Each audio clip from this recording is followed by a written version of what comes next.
I realized with the studies I did that a lot of people that are self-saboteur, it's because they're so scared of the uncomfortable, not knowing where they're going, not knowing if they're going to be successful in something, and right then and there, they put themselves on pause. Like I didn't understand before, and you said at the beginning that they do this to protect themselves because of this unknown that they don't know, and this is freaky for a lot of people. So Yeah. did you realize that as well as that unknown really creates a lot of self-saboteurs? Yeah, because basically one of the things, even successful people Yeah. don't get to the next level because that's uncomfortable. It sounds so simple, and it is. That's what took me over 30 years. Yeah, yeah. This wasn't like a year thing. Oh yeah, I found it. It was 30 years of trial and error and really working with thousands and thousands of people. And when I say this never fails, it never fails. And we prove that. I hope people are fucking recording this right now because this is fucking so important, and it's been gold. Everything that's been coming out your mouth, because literally there's so much stuff that we don't understand about that part of us there, because it's in us, all of us. Have you ever seen the master domino, domino masters? They push this one domino and it goes, right? Yeah, And yeah. let's say balloons are released. Well, what's the last thing you see? The balloons. The balloons. That's your imposter syndrome, your procrastination, your depression, your anxiety, your over talking, you not selling, you do all these things. Everything you see, what? Last. So what Wow. do? You take your coping methods and put them where? You put them on the balloons, not the one domino that started it all. So what's easier? Hold down all the balloons and stop pushing the damn domino. That domino is your inborn sabotage. That's the trigger. Yeah. That causes every negative emotion Wow. that you experience until those balloons are released.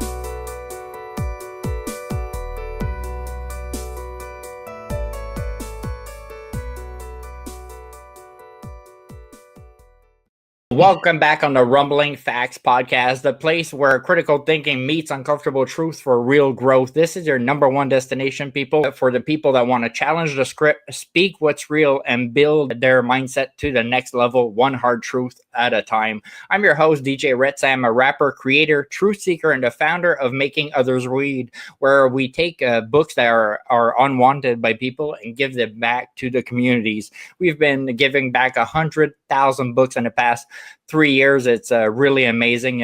Knowledge should be shared, people, and that's why I do it. And the podcast is the same. It's all about digging deeper, exposing truth, and sparking real growth in one another. Today, we're diving deep in one of the most powerful yet hidden forces of our lives, self-sabotage. We are our own worst fucking enemy, people. And I've been through hell and back. And when I look back in retrospect, most of the time I fucked up. I put myself in those situations. And it's all because of self-sabotage and procrastination.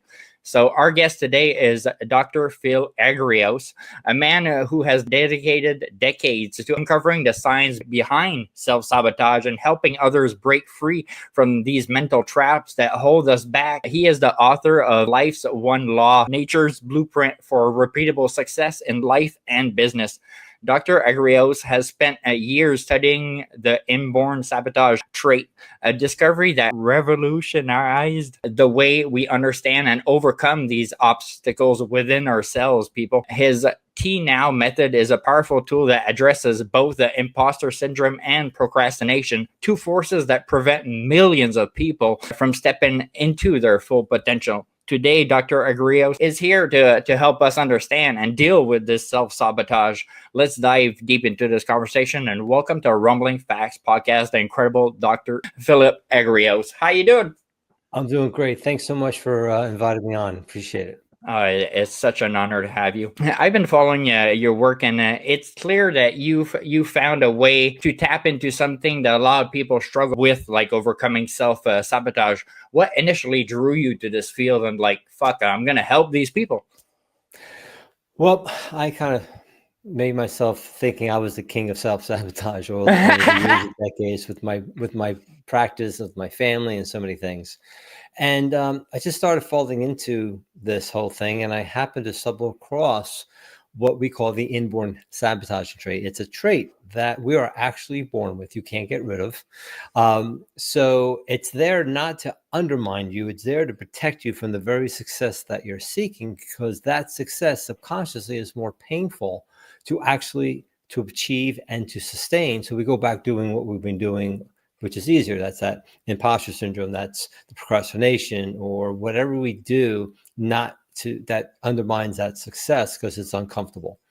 And when I first found it, I was like, this is too simple. There's no way. So I went out to try to disprove it.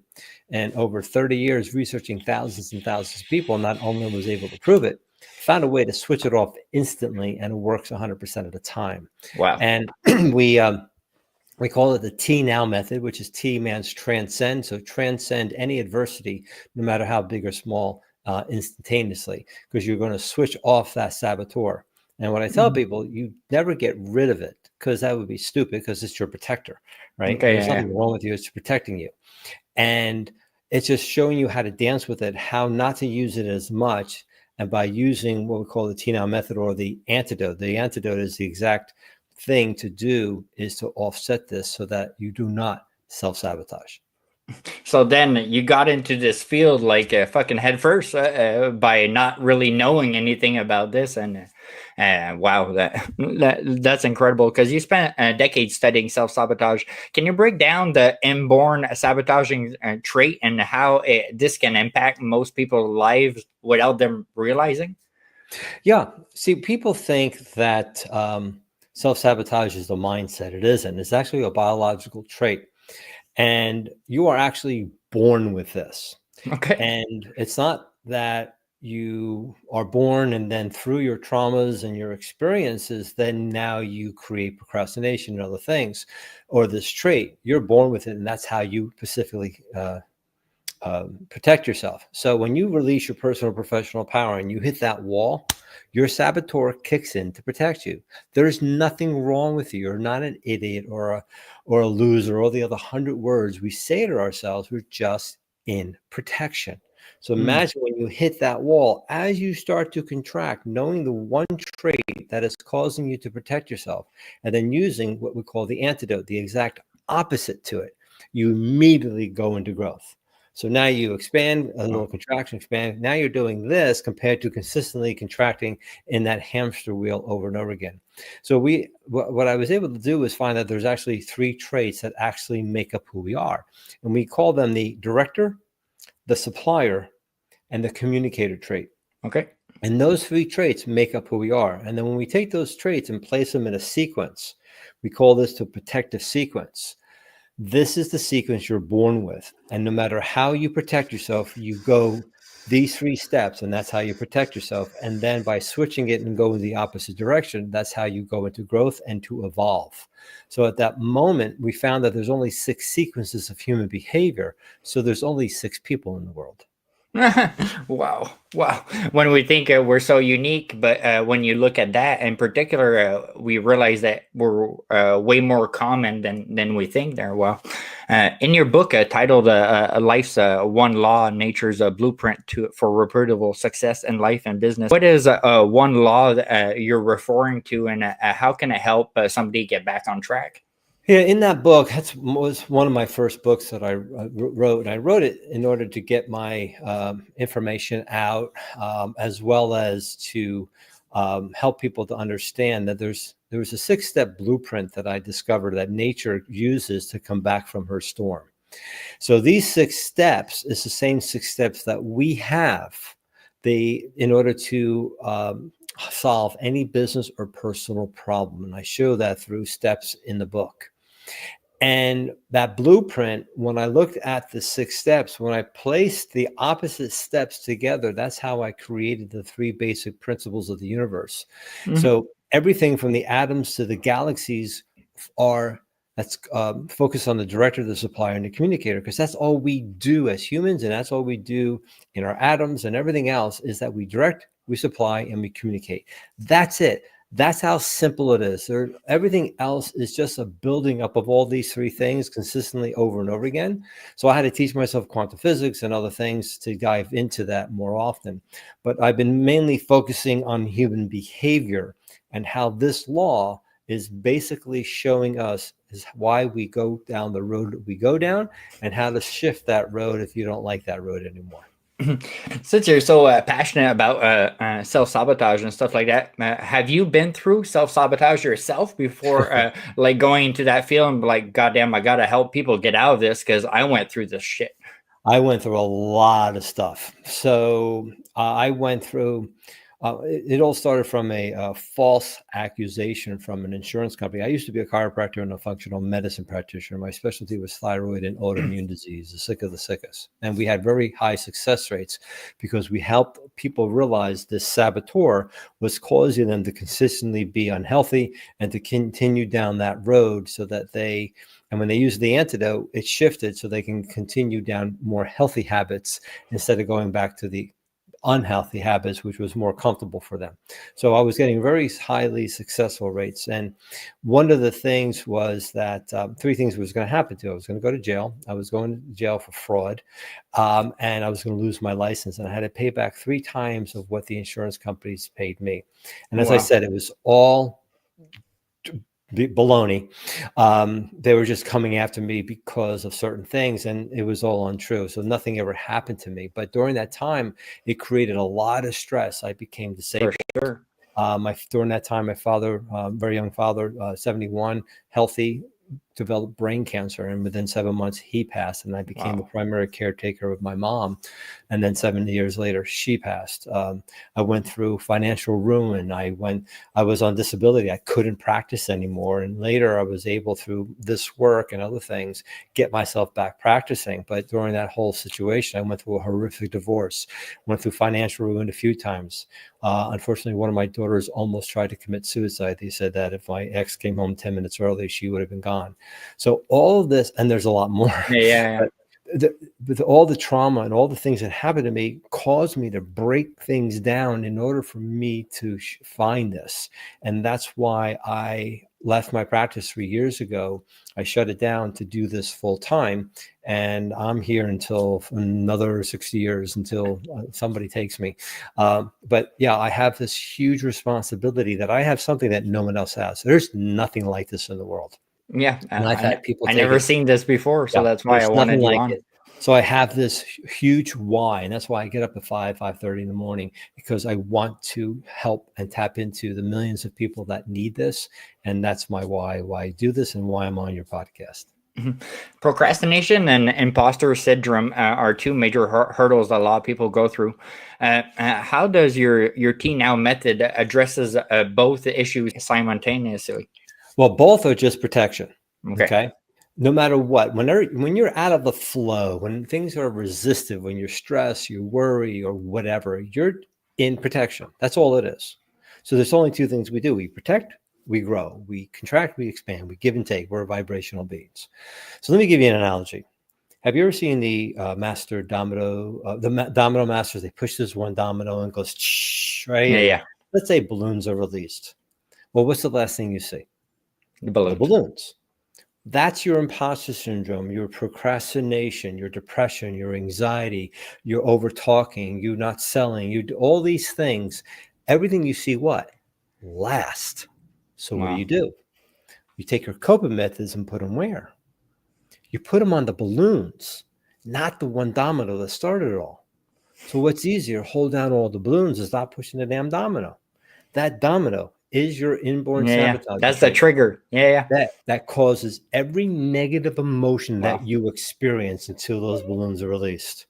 So what we do is that goes down the road of frustration and desperation. But when you just switch it, right? Those of you can't see and you're driving and listening, taking my hand, and I'm just switching my hand from the front to the back.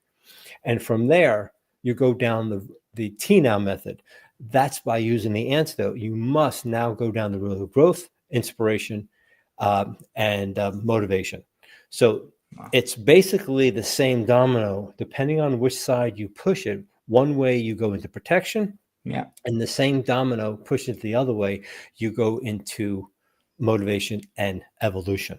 So growth and protection are the same thing. They're happening instantaneously. It's up to you which side you want to push and go forward with.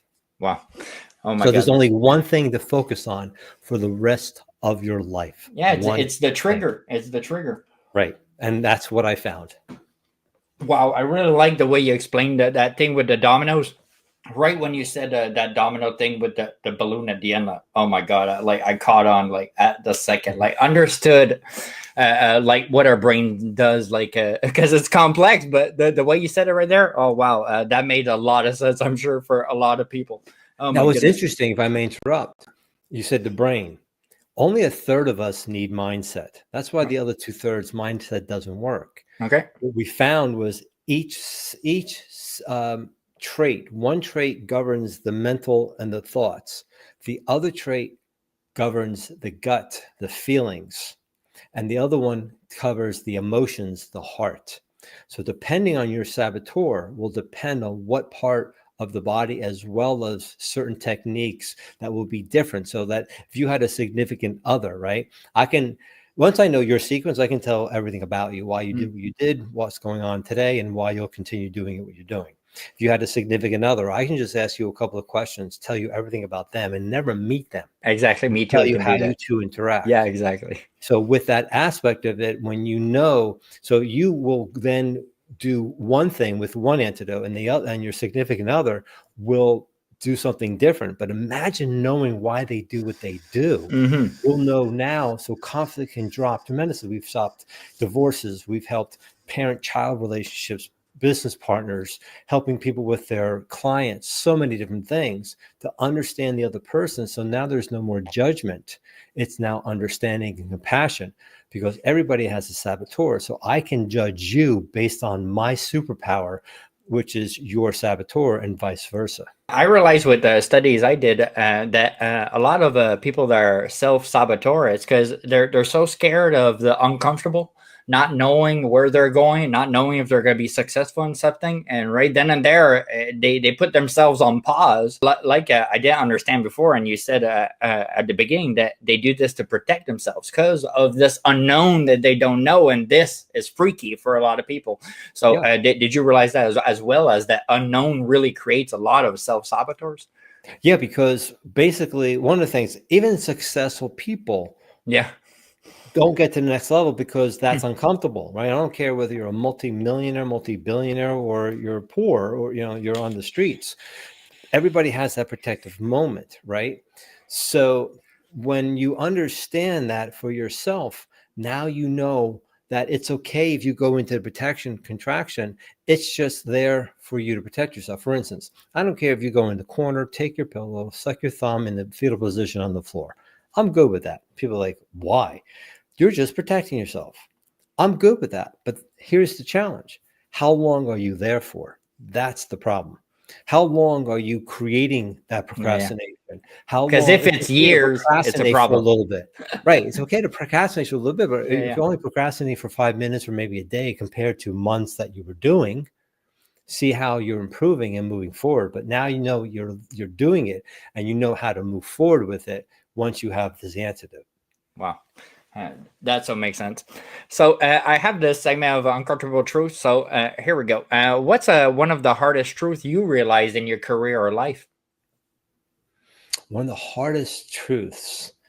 One of the hardest truths was that it was me co-creating my reality. That life wasn't happening to me. Life wasn't happening to me. It was happening from me, through me, and for me. And once I realized that, and with the antidote, then I realized that I had control. And by co-creating what I have, because everything outside of you is you. The person you can't stand is a part of you you can't stand. They're just showing up to show you what you're not dealing with. That's why you're pissed off at them.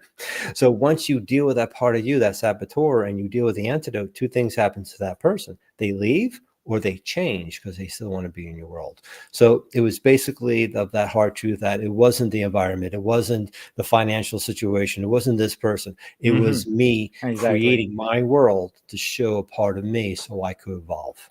What I realize in retrospect, it's when you're living through these stuff, there's everybody to blame. But when you look back, and I've been through addiction, I've been through hell and back a couple of times, and when I relook at everything there, oh my God, I put that chess piece there every time. It was my fault. I put myself in those situations, and it's always in retrospect. It's incredible. Remember, it wasn't your fault. You were just protecting yourself. That addiction is just this one thing. That one thing is causes the addiction. One thing causes you something. Yeah. In every situation, it's always just one thing within you. And that's why this creates everything. Wow. What's the most uncomfortable moral dilemma that you had to face? One of the most uncomfortable was knowing that I was innocent and I was being gone after by the medical and the chiropractic board due to politics. Yeah. And but once because basically what happens is we in New Jersey, we were creating medical centers, being chiropractors. And even though it was legal, we were the first ones to start doing this, and the medical board didn't like chiropractors to have medical doctors and all that because we were helping people. And they went after like 5 of us throughout the state, and that was the start. Wow. Having no idea. And now, but the only thing that saved me was my reputation. People knew of my reputation. That's why I always told my kids, you got nothing except your reputation. Make sure it's clean. Wow. And that's what saved me. I think that's one of the best advice my grandpa told me. He's like, when you go in a room, think that you still have that hockey jersey on because your name is on yourself at all times and you represent yourself at all times. You go in a room and you better leave looking good for those people because you don't know if that person could be your best friend. Maybe he'll teach you, meet you, your wife one day. You don't know. So treat everybody good and you represent yourself at all times. And I feel like people in the new generation really don't live with that because if you're not on their cell phone, they don't really care. They just pass in the road right beside you. What's an aspect of self-sabotage that you believe is misrepresented in the movies or media? That self-sabotage is all on you. It's your fault compared to it being self-protection. That's all self-sabotage is just self-protection. And that's what I discovered. I think it's incredible because like I had never analyzed that like that. Right when you said it at the beginning, everything just made sense of why we do it. And if you don't understand why your body or your brain is doing something, how the fuck can you fix it, bro? You need to know. You need to know the pattern to intercept it for sure. When you look at the bigger picture, what's something about the world that no one seems willing to confront, but you've come to realize is the key to understanding our future? It comes down to saboteur. I've had multi-million-dollar companies ready to implode, but once they understood their saboteur and how the board was interacting, that it saved them. I've had people ready to go to divorce attorneys the next day, but realized that they didn't hate each other. They were just protecting themselves from each other. I've had teenagers and major problems and parents help them. Veterans with PTSD showing that the PTSD was just protection, nothing wrong with them. And so many things. So yeah, when I say this, it sounds so simple, and it is. That's what took me over 30 years. Yeah. This wasn't like a year thing. It was 30 years of trial and error and really working with thousands and thousands of people. And when I say this never fails, it never fails. And we prove that. I hope people are fucking recording this right now because this is fucking so important, and it's been gold. Everything that's been coming out of your mouth, because literally there's so much stuff that we don't understand about that part of us there because it's in us, all of us, no matter who you are. When a lot of people realize that they're self-saboteur, like would some people like go even in the worst way, that there's no fixing them, like there's nothing possible to do, or there's always something that maybe someone can do? Oh, it's always there. It's whether their willingness to use it. Because again, it's more uncomfortable using the antidote in the beginning because it's weird. It's the brain's like, what? Do this? I'm so used to doing this. But after a while, they start seeing this. And then the goal is for them to use their antidote, the T-Now method, more on a subconscious level than they are with their saboteur. And knowing that if it does come, it's okay. You're just protecting yourself. So your audience should write this sentence down. At the moment when you're stressed or resistance or something's not right, just ask yourself, why am I protecting myself? Why am I protecting myself at this moment in time? And that will at least help shift some of the thoughts. A lot of people think that they're not living self-sabotage. So what are some signs that people need to check out for themselves of how to really, I don't know, analyze or see the pattern of their self? One of the main generic ways is that you're not getting to the point of where you want to be, that you're stuck, you're in this loop, or, oh, here it is going. Even 10 years ago, I'm still in the same place type of thing. Those are the people that are overthinking, and they allow their thoughts to just, they want to get perfect, and they get caught up in the structure. People that overly talk, they vomit on people, they talk too much, they get in people's faces. People that are scattered, they're all over the place. They can't focus on one thing, so they go back and forth and just can't finish tasks.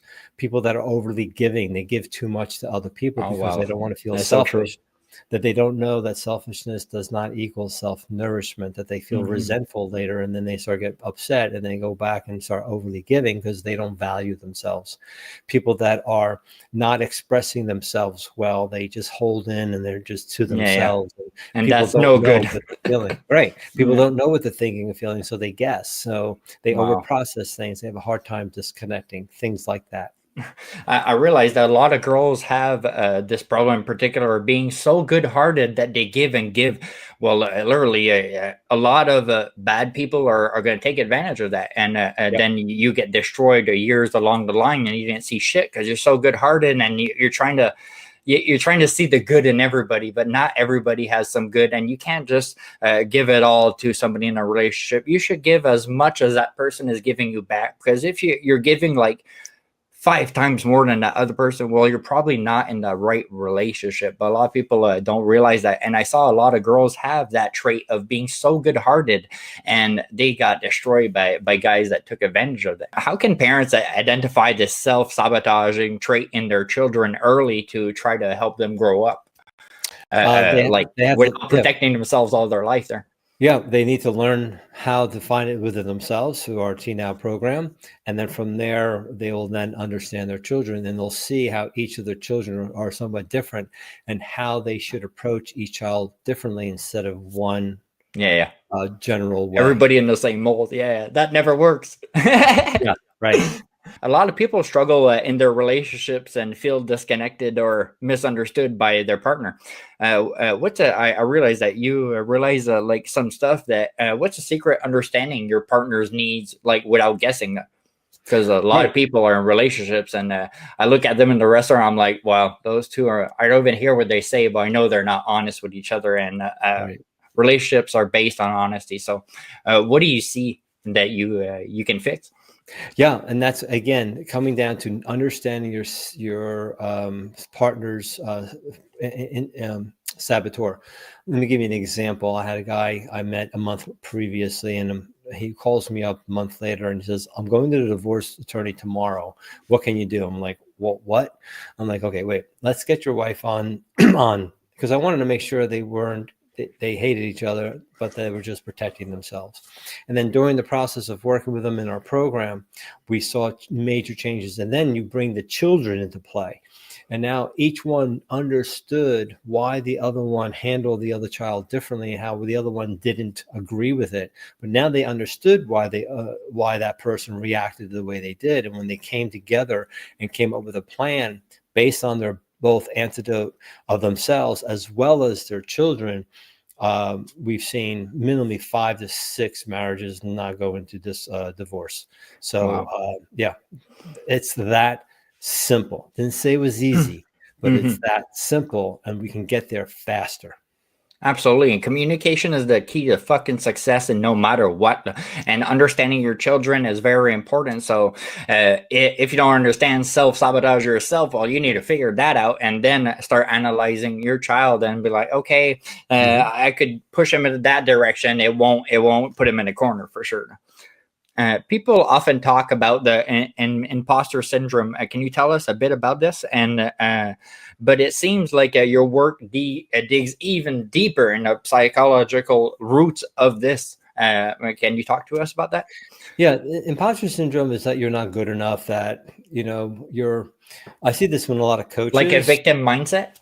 Yeah, well, it's not even that. It's like a coach, like a business coach or maybe a life coach, whatever, and they're giving people advice, but they feel that they shouldn't be giving advice, that they're an imposter because some of their lives aren't really going that well. And I'm like, well, that's why people are hiring you, because you've gone through that, right? If I'm an addict, right? Am I going to hire a psychologist who just is book smart, or am I going to hire a psychologist who's also went through addiction? Absolutely. Right?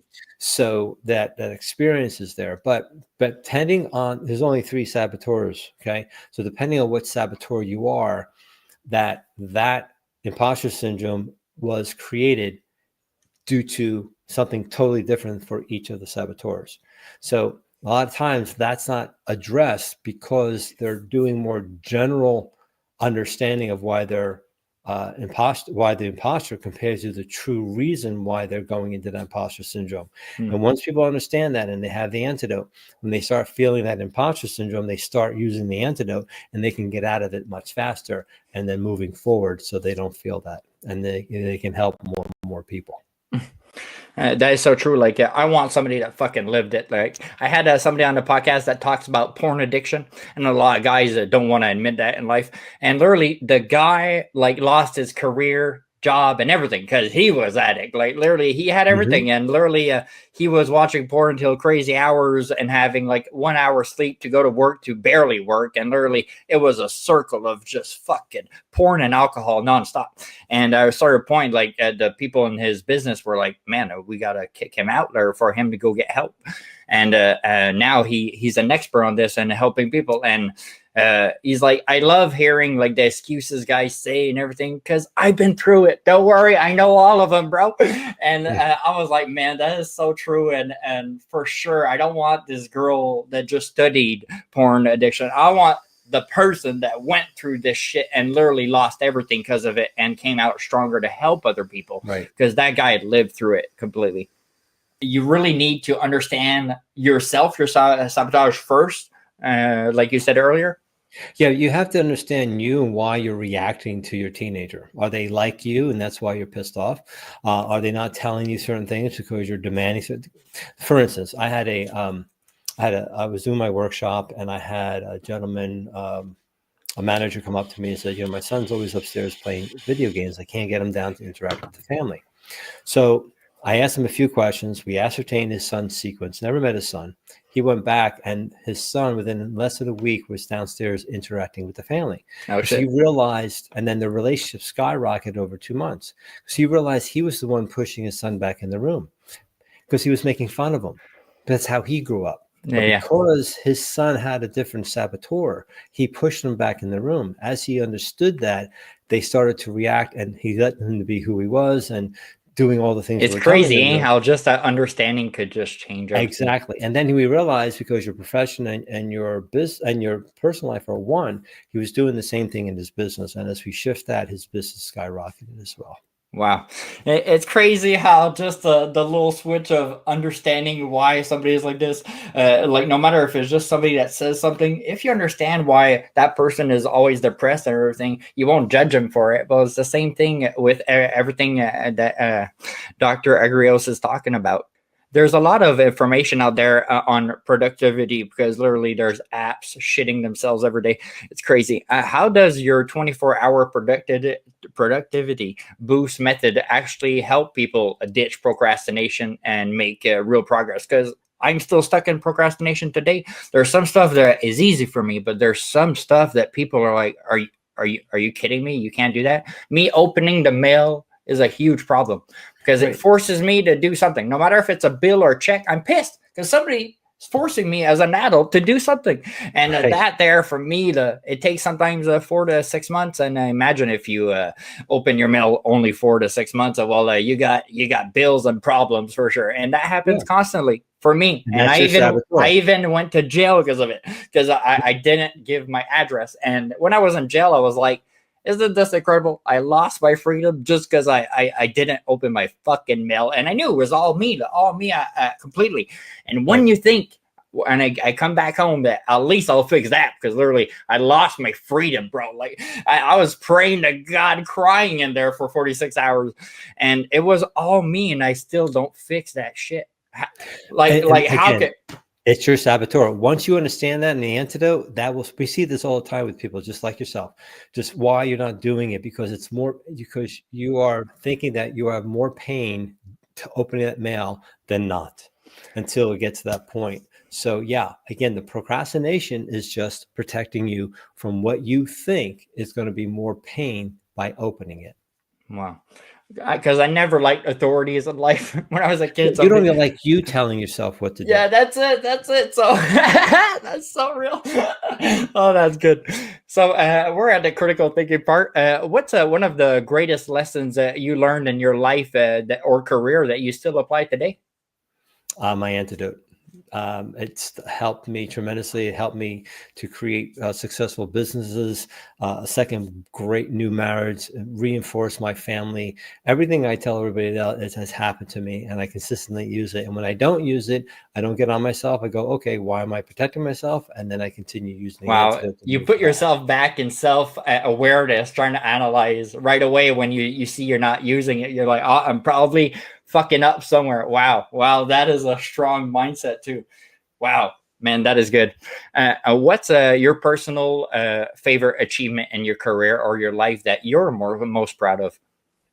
Discovering this. It always comes down to this, man.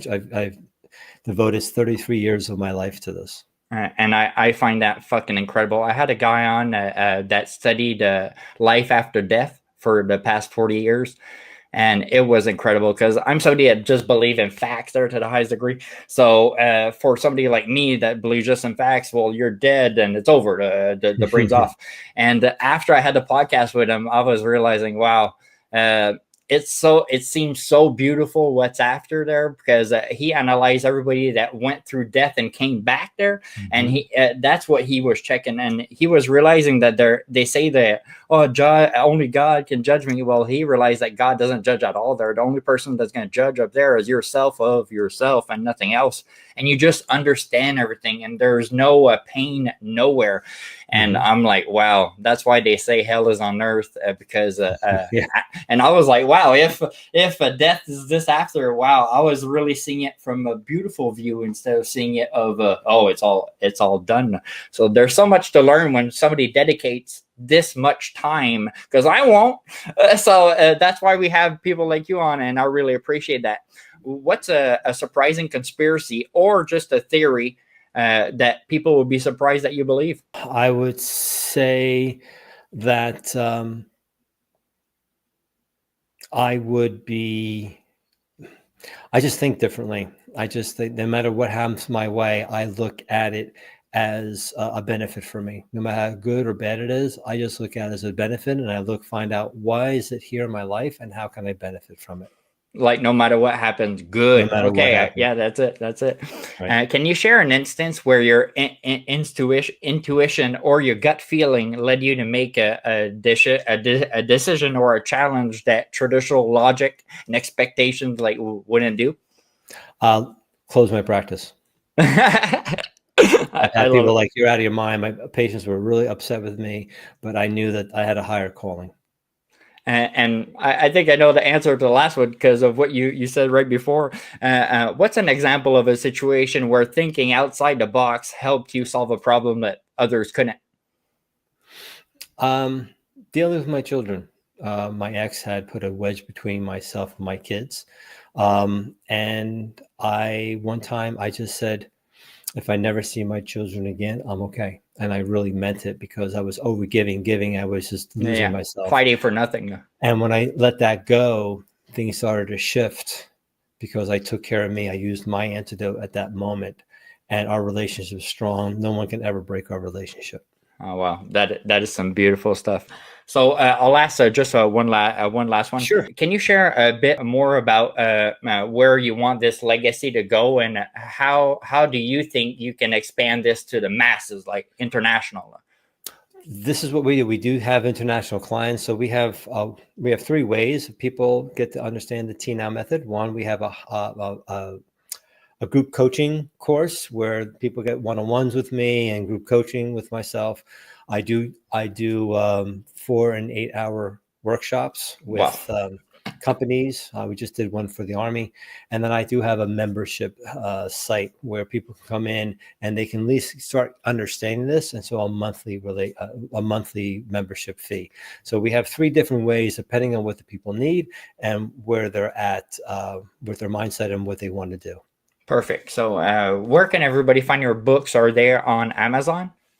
Yeah, so they can go to my website. Okay, I'll put them on the side. The website, right? And then if they're interested in the membership site, they can go there. If they're interested in, if they're a business owner, executive, sales professional, or an entrepreneur, they can go into the other one that will be down in your podcast links. It's a 12-minute video. It goes a little deeper what we do, and then they can have to see if the group coaching is right for them.